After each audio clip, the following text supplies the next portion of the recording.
Joel Klatt on the call with that. Michigan at Wisconsin. More pressure on Michigan or Wisconsin, Joel, in this game? Well, before I get to that, I just want to point out how you guys are so wrong about noon games. Red River has always been played at 11 Central.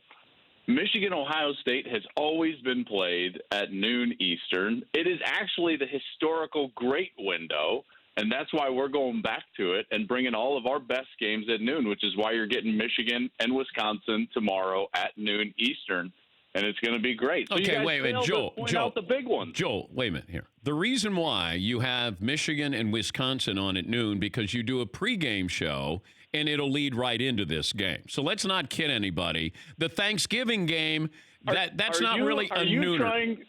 Are you trying to suggest that a pregame show drives ratings for a game? I would actually flip it and say we're trying to help them out. Oh, wow. Okay, I apologize, Joel. You're a veteran. Come on, Dan. You're a veteran. I apologize. What's going on here? No, you marry the two together because if you have a pregame show, you want to have a great game to lead into. And then people will tune in earlier just so they can hear Urban Meyer. And and we needed to change the status quo, right? I mean, listen, if we're going to go out there, ESPN, you know this better than anybody. The four-letter is a behemoth, and they have done a remarkable job, and I would say more in particular in the sport of college football than anywhere else. They've kind of made the sport, and game day is such a behemoth in the room that you got to do something, to move the needle a little bit. And that's what we've been trying to do. And that's what we're going to try to do with this noon slot. And I hope people like it. And the ratings suggest that early in the year that they have. It's been kind of a forgotten window, like you guys have been pointing out, tongue in cheek with all the basketball schools. But we're going to return some of those good games back to that point. And you also have the pregame show on Fox that Reggie Bush, Matt Leinart, Reggie going back to USC. And tonight, how about that? Yeah, what kind of reception? What kind of reception do you think Reggie gets? Unbelievable reception. The fan base, and I live in Southern California, and I live down in kind of like Orange County and like very heavy USC territory. Reggie is still beloved. No one has ill will, even from the school's perspective, towards Reggie. It's just that the NCAA bans him from all these events. And so that connection has been severed. But him going back, the buzz is palpable out there on the West Coast. They need some positive traction with that program right now. And I can't tell you what that scene tonight. Just tune in, okay? I'm not here to like shill for tuning in or whatever. But Urban Meyer's going to be sitting there with Reggie Bush with everything that's going on at USC. I would tune in. All right. Now, back to my original question. More pressure on Michigan? The original question. Or more pressure on Wisconsin? More pressure on Wisconsin or Michigan. There's absolutely more pressure on Michigan. This is not a team that a lot of people expected much of, speaking of Wisconsin this year. I didn't even have them ranked coming into the season, and they've come out and played incredibly well on both sides of the ball early in the year. So, Dan, I think that they're playing a little bit with house money. Jonathan Franklin's going for the all-time rushing record if he gets 1,900 more yards. There's a lot of positives with Wisconsin. With Michigan, there's a lot of wringing of hands going on. Is this new offense really going to work? It hasn't looked good in the first 2 weeks, and trust me, on film it's looked even worse than what it looked like live. So Michigan's got all the questions surrounding them. How short of a leash does Shea Patterson have? Is Jim Harbaugh going to get back involved into the game plan and the play calling? Because he certainly handed the keys over to a very inexperienced Josh Gattis, the offensive coordinator, in the first couple of weeks. So Michigan has an immense amount of pressure, not even to mention that they're 0-6 under Harbaugh as underdogs. You got to start winning some of these games, in particular on the road, which they haven't been able to do.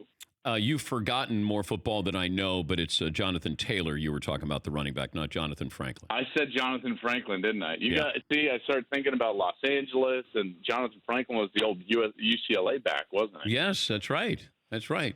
Good recover there, Joel. Does Notre Dame have no chance against Georgia? I think that the gap is fairly wide right now, but it's going to be exaggerated by the pundits because I do think Georgia beats them pretty handily, but I think it's only because of the specific matchup. Notre Dame struggles defending the run. They have in their first two games. They've missed more tackles than anyone would want them to miss. And Georgia is one of the best rushing teams in the entire country. In fact, they're rushing the ball for over 286 yards per game. So with DeAndre Swift in the backfield and his ability to make people miss in space, I just think that the matchup is terrible for Notre Dame. But it will be, trust me, when they win, let's say Georgia wins by, I don't know, 2 scores, 3 scores, Dan, let's call it 20. Yeah.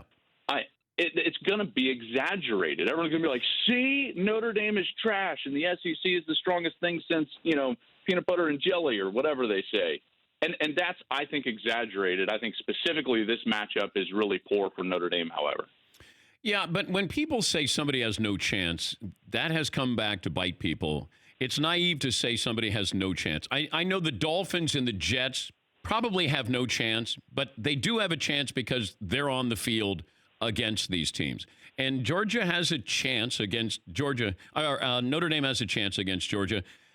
Georgia's a really good team, obviously. Yeah. And I like them better than Alabama right now. But, Notre Dame going there, and I applaud these schools for playing this game. That you have totally the home and home. you. It's better for college football.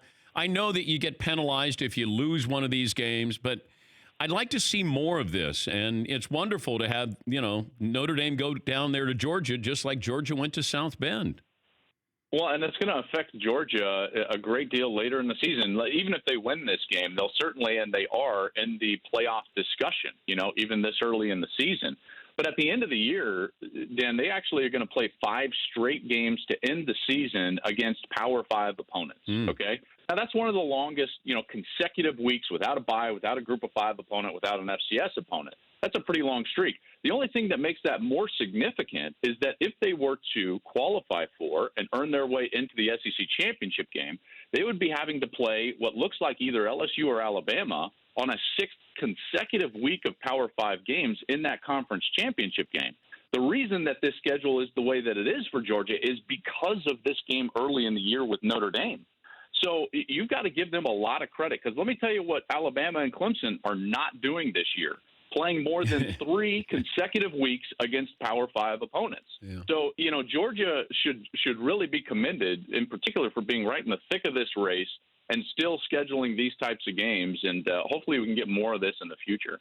Talking to Joel Klatt, part of Fox Sports college football coverage. It'll be a nooner. It's Michigan against Wisconsin Saturday at noon Eastern on Fox. Can Clay Helton... It's just dripping out of your voice. It's a nooner. I love it.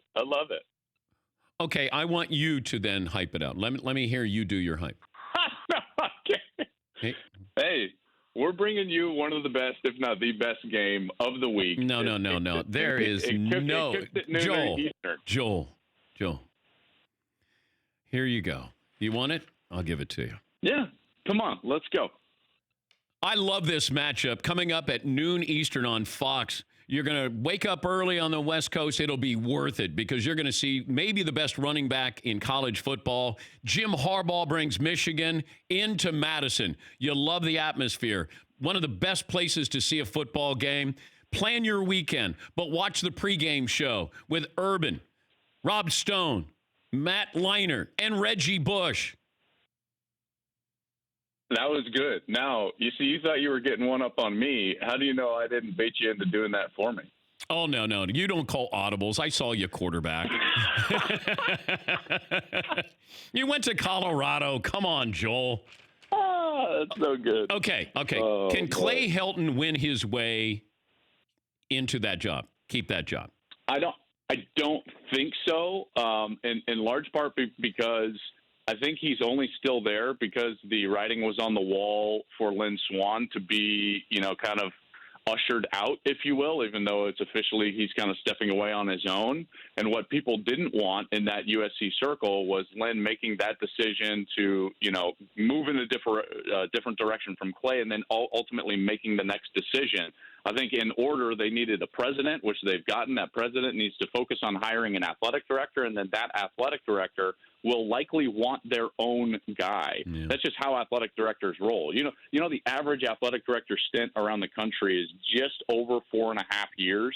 And it just so happens that the average college football coach's coaching life at any particular school is just over 4.5 years. They're directly tied together. So as soon as this new AD is hired, whomever it is, I'm almost certain they're going to want to make their own decision regardless of what happens during the course of this season. And help me understand Chip Kelly's logic at UCLA. A brilliant offensive genius at Oregon, brought a little bit of that to the NFL, and then says he doesn't want to run that offense he ran at Oregon at UCLA. Can you tell me why? I can't. And part of here's the thing is I actually, when I was studying what UCLA had, in particular in the off season, I thought, boy, this does feel like Oregon, a little bit undermanned, in particular at the line of scrimmage, but they've got some speed that they can get in space, a quarterback that can also exploit that space. That's exactly what Oregon did. You know, is they got defenders out in big sections of the field, one-on-one with very athletic players. And it just seems like that's what UCLA should be trying to do. I don't understand what's going on with UCLA. And by the way, behind the scenes, that's not good right now either, Dan, because the boosters are not into, you know, it's like the Nuke LaLoosh deal, right? You know, you win 20 games, you can have mold on your shower shoes. But when you win 2, everyone just thinks you're sloppy, right? Like from Bull Durham. Well, when Chip Kelly is not winning, well, then everyone gets upset that he's not really good with the boosters and he doesn't go to a lot of fundraising events and he's not the greatest recruiter in the world. And everyone starts to say, like, hey, wait, what's going on? When you win 10 games or 11 games, everyone's like, no, that's just the way he does it. You know, don't rock the boat. So, you know, behind the scenes, there are some questions now about Chip Kelly. In particular, when you look at Dan Guerrero, their athletic director, is retiring fairly soon. So again, that AD-coach relationship, that's a relationship that will be changing over in the next year, 12 months, 15 months at UCLA. I'll leave you with this. If I told you 2 years ago Lamar Jackson was going to be the hot quarterback this season, the breakout passing quarterback, you would have said what? I would have called you crazy. I would have certainly thought it would have been Baker or Sam Darnold. But I tell you what, I love what Baltimore has been doing. They've been putting him in a position to succeed. They drafted specifically for him. Him with Hollywood Brown, man, I got to tell you, that's such a good combination because Lamar has always been a pretty good deep ball thrower. And I think the other elements of his game are getting much better each and every week. But I got to tell you, man, this combination of Hollywood Brown and Lamar Jackson looks awful dangerous. Joel, great to visit with you. Have fun this weekend. It's must-see TV. It's noon Eastern. It's number 13, Wisconsin, number 11, Michigan. I love it. Thank you, Dan. Thank you, Joel. Hey, thanks for having me on, bud. That's Joel Klatt. Always good to have on. Good sense of humor there. For more Dan Patrick Show, tune into Audience Channel 239 on DirecTV. Stream for free on BR Live or download the Dan Patrick Show app.